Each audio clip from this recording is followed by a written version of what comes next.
Tiba kita di segmen terakhir dari Dialog di Jurnal Pagi membahas sidang DKPP. Nah, berkaitan juga dengan fakta, Pak Putu Arte terlebih dahulu. Di sidang MK kemarin banyak menguak pelanggaran penyelenggara pemilu seperti itu. Kita tahu ada yang mencoblosi surat suara di Nias, lalu juga penyelenggara pemilu yang tidak laksanakan tahapan pemilu di Papua. Nah, mengapa ini bisa sampai terjadi menurut Anda? Sebetulnya kalau bicara soal kualitas penyelenggaraan pemilu di Nias dan di Papua dari tahun 99 sudah terjadi itu. Bahkan di zaman saya punya data kebetulan, misalnya kalau Papua, ada 546 pada tahun 2004 TPS tidak bisa serentak pada hari itu. Seminggu setelah itu baru bisa. 2009 kalau nggak salah 260-an pada zaman saya. Sekarang juga sama. Ada problem demografi, geografi di situ. Yang terjadi. Ada juga problem sosiologis di Nias Selatan. Artinya sebetulnya tidak juga tepat kalau kemudian gara-gara dua kasus itu lalu KPU sekarang kemudian dipersalahkan sebagai agen tunggal penyebab. Karena ini ada hubungannya dengan problem regulasi pada level yuridis, ada problem sosiologis masyarakat yang harus jadi tanggung jawab kita bersama melakukan proses pendidikan politik. Sehingga seperti di Papua Barat tidak ada lagi noken gitu misalnya kan.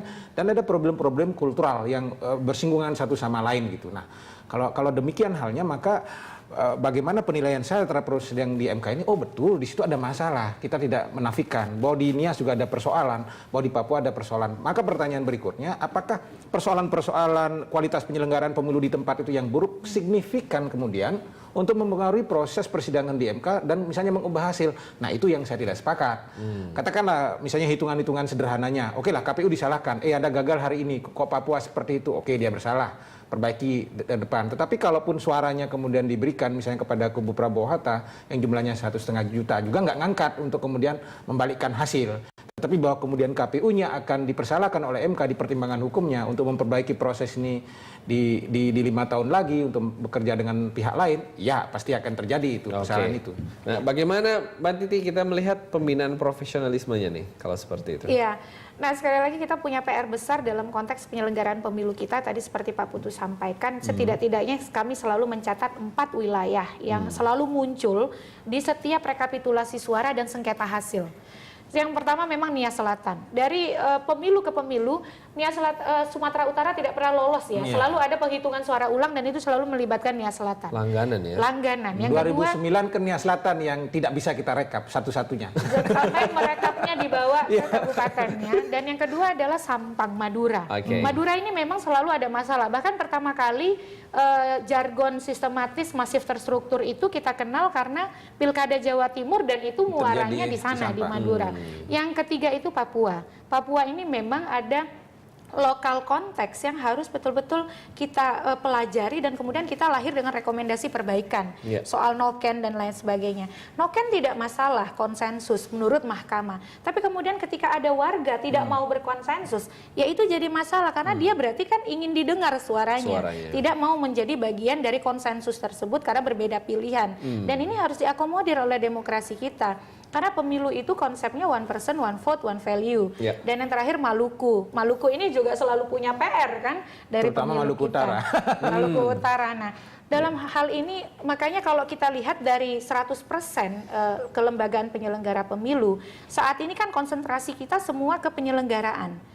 Belum membahas soal bagaimana penguatan kapasitas secara optimal jajaran penyelenggara. Nah, PR ini yang harus kemudian betul-betul menjadi kerja besar KPU RI, terutama di 4 daerah ini. Karena sekali lagi seperti Pak Putu sampaikan, kalau kita melihat 4 daerah ini secara jernih, ini kompleksitasnya hanya bukan soal penyelenggaranya.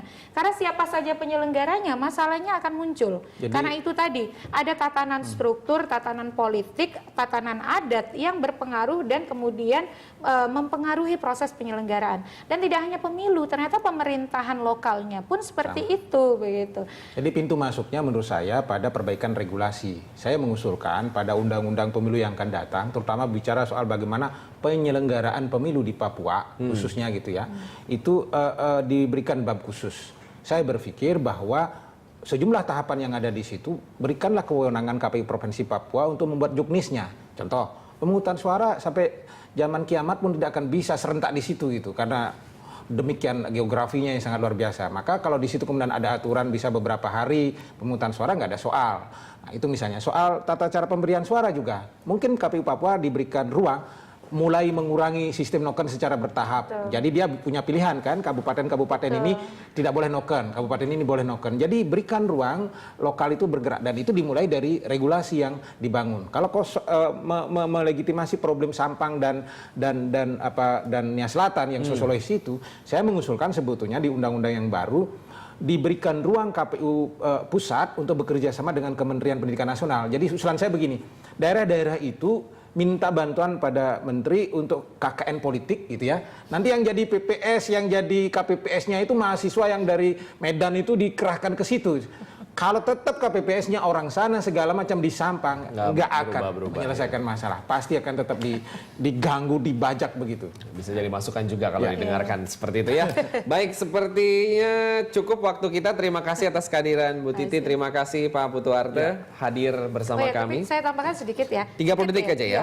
Ya, pembelajaran dari proses hukum yang sekarang sedang berlangsung harus disikapi oleh KPU berikutnya setelah proses ini selesai dengan melakukan evaluasi komprehensif atas penyelenggaraan pemilu. Nah, evaluasi ini yang selama ini kita belum dengar dari penyelenggara dan kemudian menjadi bahan bagi perbaikan aturan ke depan. Nah, ini kan peta masalahnya kan mereka sangat tahu ya. Nanti 2015 lah itu.